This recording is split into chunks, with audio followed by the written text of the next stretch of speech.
So one of my favorite people who helps me talk about business and technology, he says these videos shouldn't be too long.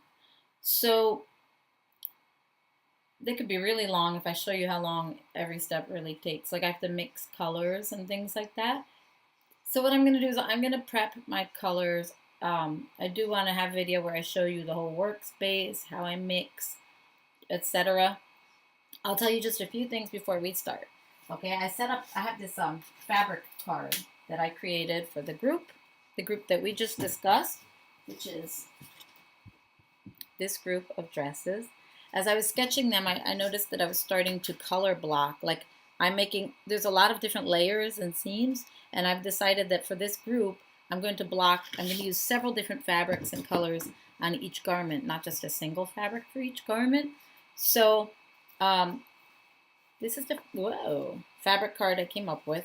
I create them by using double stick tape behind my swatches because double stick tape, when it works, double stick tape will invisibly support your swatches and yet you can still touch them.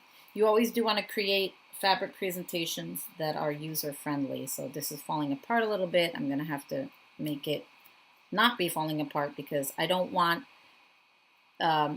anything to detract from what I'm really trying to communicate, which is these are my fabrics.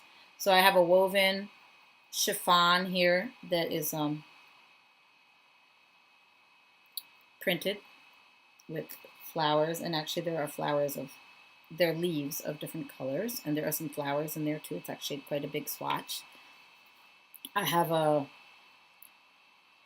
smooth kind of a taffeta that's got little glitters in it. This is a jacquard that's got, a texture woven into it with a very silvery effect. But in here I actually have a stretch knit jersey that's synthetic, so it has a real bright color and shine, but it's a stretchy fit. So all of these woven fabrics will not stretch. So I can treat them one way. They're firm, they're crisp, they need darts and stuff. But I can also use this knit fabric. This jersey is stretchy, so I can use different construction techniques and finishes for my jerseys than I do for my woven fabrics.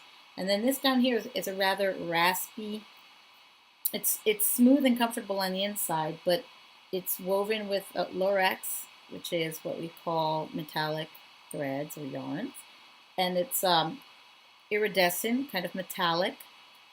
So my red goes from very saturated to very whited out pastel with silver and gold kind of threads mixed in to wash it out.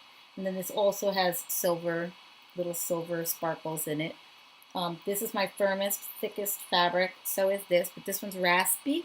This one is smooth. So there's a lot of different contrasts happening, and I felt that there was a nice balance too. And I felt that it was festive for taking this group into kind of an evening feeling. Now, usually I'm, like I said, there's a lot of ways to do things. I'm one with my students, I'm always giving you a hard time. Never a sketch without fabric. Pick your fabrics first, so when you're sketching, you're always considering your choices. What weight is it? Do I have a chiffon? Oh, then I have to draw some layers that are going to be flimsy and light. Oh, is my fabric thick? Is it knitted? All of those information are going to inform the way you design. I never pick swatches after, but this one I did, and you might think there's a very deep process to it, but I'll tell you the honest to goodness truth. I have a big bag full of fabric swatches that I've collected from all different fabric shows, fabric stores, fabric houses, and I had already done the sketches for a demonstration for this vlog. So I went into the bag and I'm saying, okay, I need some fabrics. And it's ridiculous. For me, it's like I have nothing to do with it. Every time I look at a big mass of fabrics, it's like in an instant, several colors or textures just come together. It's like a magnet. So that's what I did. I went into that bag, there were all these swatches, and I kind of picked up this one red one, and another one red one came right to me. And then I saw that blue, and it was a perfect complement, and it tied in. And I saw another texture. Then I had like 5 swatches, and I was like, oh my God, this is perfect. I'm done, and I'm stopping right here. I got my fabric story.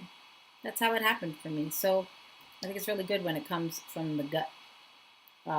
Give yourself the best luxury you can have is to have a lot of swatches. And I'm still trying to find a way to provide you with a resource where it's easy for you to collect a lot of swatches. But once I did, I folded them and I double stuck them onto here. And I'm going to fix this because I realize it's not enough. It's kind of falling apart. And then what we're going to do is mix these colors and start painting my croquis. Today, the mixing of the colors is going to be my little secret because I don't want this video to get too long. But I'm going to show you how I apply the paint to my sketchbook and then to my final illustrations. And I hope you'll accompany me, and I hope it will inspire you to paint up some of your own stuff, because what you've got in here has got to come out so you can share it. That's your message, that's your joy. And when you're doing it, you're going to feel like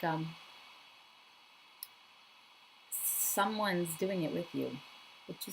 It starts to carry you, and you don't have to push it. It's interesting. Like when you push a wagon, then it starts to roll, and it's kind of rolling by itself.